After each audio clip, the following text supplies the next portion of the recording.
ઇંચથી વધુનો વરસાદ પડ્યો। આ તરફ પંચમહાલ જિલ્લામાં ધોધમાર વરસાદ પડ્યો હોવાની વિગતો મળી રહી છે। જાંબુઘોડામાં ગત સાંજથી જ વરસાદ ખાબક્યો। 24 કલાકમાં જાંબુઘોડામાં 8 ઇંચ વરસાદ નોંધાયો। હાલોલ તાલુકામાં 2.5 ઇંચ વરસાદ નોંધાયો, જ્યારે કાલોલ અને ગોગંબામાં પણ 1 ઇંચ વરસાદ નોંધાયો છે। અમારા સંવાદદાતા નિકુંજ પટેલ વધુ વિગતે વાત કરવા જોડાયા છે। નિકુંજ, પંચમહાલ જિલ્લામાં ઓવરઓલ કેટલો વરસાદ નોંધાયો, શું સ્થિતિ?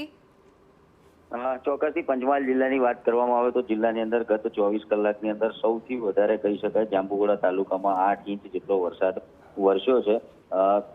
જાંબુઘોડા તાલુકાની વાત કરવામાં આવે તો જાંબુઘોડા તાલુકામાં ગત મોડી રાત્રે રાતના 12 વાગ્યાથી લઈને 2 વાગ્યા સુધીની અંદર 120 mm જેટલો વરસાદ જે હતો તે ખાબક્યો હતો। બાદમાં અલગ અલગ સમયે થઈને કુલ 8 ઇંચ વરસાદ વરસ્યો છે। તો સાથે સાથે જ બાજુમાં જ આવેલા હાલોલ તાલુકામાં પણ 2.5 ઇંચ જેટલો વરસાદ, કાલોલમાં 1 ઇંચ અને ગોગંબામાં 1 ઇંચ વરસાદ વરસ્યો છે। જાંબુઘોડાની અંદર જે નદી તળાવો અને જે અન્ય પાણીના સ્ત્રોત છે તેની અંદર નવા નીરની આવક થઈ છે। કોઈ પણ જગ્યાએ પાણી ભરાયા હોય અને પાણીને લઈને નુકસાન થયું તે પ્રકારના હજુ સુધી અહેવાલ પ્રાપ્ત થયા નથી।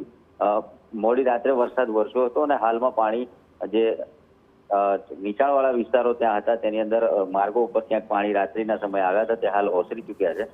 વહીવટીતંત્ર દ્વારા જે સાવચેતીના ભાગરૂપે હાલમાં જે નદીની અંદર જે નવા નીરની આવક થઈ છે તેને લઈને તમામ જે સાવચેતીના પગલાં છે તે પણ લેવામાં આવી રહ્યા છે કે નદી કાંઠાના વિસ્તારો હોય તેઓને પણ સાવચેત કરવામાં આવી રહ્યા છે। જી બિલકુલ, આભાર નિકુંજ। તો જે રીતે અમારા સંવાદદાતા તમામ વિગતો આપી રહ્યા છે કે જાંબુઘોડામાં સૌથી વધુ 8 ઇંચ વરસાદ પડ્યો છે, જેના કારણે નીચાણવાળા વિસ્તારો જળતરબોળ થઈ ગયા છે। જાનહાનિના અત્યાર સુધી કોઈ અહેવાલ સામે નથી આવ્યા, પરંતુ કાલોલ અને ગોગંબામાં પણ 1 ઇંચ વરસાદ પડ્યો છે।